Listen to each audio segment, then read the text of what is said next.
ಇಂಚಲ ಗ್ರಾಮದ ಕರಾಡೆ ಅವರ ಮನೆತನದ ಮೂಲಗದ್ದುಗೆ ಉದ್ಭವ ಮೂರ್ತಿ ಶೆಟ್ಟೆಮ್ಮ ದೇವಿ.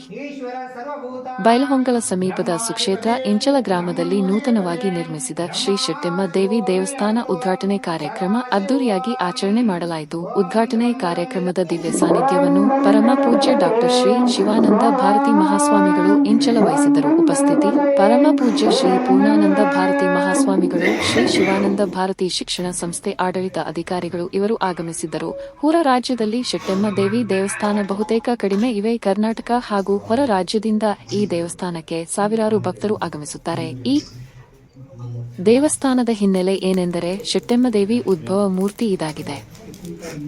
ಇದು ಕರಾಡೆ ಅವರ ಮನೆತನದ ಮೂಲ ಗದ್ದುಗೆಯಾಗಿದೆ. ಸಣ್ಣ ಮಕ್ಕಳು ಹುಟ್ಟಿದಾಗ 5 ದಿನಕ್ಕೊಮ್ಮೆ ಅಥವಾ 9 ದಿನಕ್ಕೊಮ್ಮೆ ಚೇಟಿಗೆವ್ವ ಎಂದು ದೇವಿಗೆ ಬಂದು ಉಡಿ ತುಂಬಿ ಹೋಗುತ್ತಾರೆ. ಆಗ ಶೆಟ್ಟೆಮ್ಮ ಮಕ್ಕಳ ಹಣೆಬರಹವನ್ನು ಬರಿತಾಳೆ ಎಂದು ಮೊದಲಿನಿಂದ ವಾಡಿಕೆ ಇದೆ. ಶೆಟ್ಟೆಮ್ಮ ಉಡಿ ತುಂಬಿದರೆ ಆಗ ಮಕ್ಕಳು ಒಳ್ಳೆಯ ರೀತಿ ಸದೃಢವಾಗಿ ವಿದ್ಯಾವಂತರಾಗಿ ಬೆಳೆಯುತ್ತಾರೆ ಎಂದು ಹೋಮ ಹವನ ವಿಶೇಷ ಪೂಜೆಗಳನ್ನು ಮಾಡಿ ದೇವಿಗೆ ವಿಶೇಷ ಹೂವಿನ ಅಲಂಕಾರವನ್ನು ಮಾಡಿದರು. ಈ ಕಾರ್ಯಕ್ರಮದಲ್ಲಿ ಡಿ.ಬಿ. ಮಲ್ಲೂರ್, ಎಸ್.ಎಂ. ರಾಹುತನ್ನವರ ಸುದೆಪ್ಪ, ವಾರಿ ಚಂದ್ರನಾಯಕ, ರಾಯನಾಯಕರ ರಾವಜಿ ನಲವಡೆ, ಶಿವಾನಂದ ಗಾಯಕವಾಡ, ನಾರಾಯಣ ನಲವಡೆ, ಬಿ.ಎಸ್. ಮಲ್ಲೂರ, ಸಿರಾಜ ಮಿರ್ಜನ್ನವರ್ ಕಾರ್ಯಕ್ರಮದಲ್ಲಿ ಭಾಗಿಯಾಗಿದ್ದರು. ಕರಾಡೆ ಬಂಧುಗಳು ಹಾಗೂ ಇಂಚಲ ಗ್ರಾಮದ ಗುರು ಹಿರಿಯರು ಹಾಗೂ ಮರಾಠ ಗಲ್ಲಿಯ ಸದ್ಭಕ್ತರು ಕಾರ್ಯಕ್ರಮದಲ್ಲಿ ಭಾಗಿಯಾಗಿದ್ದರು.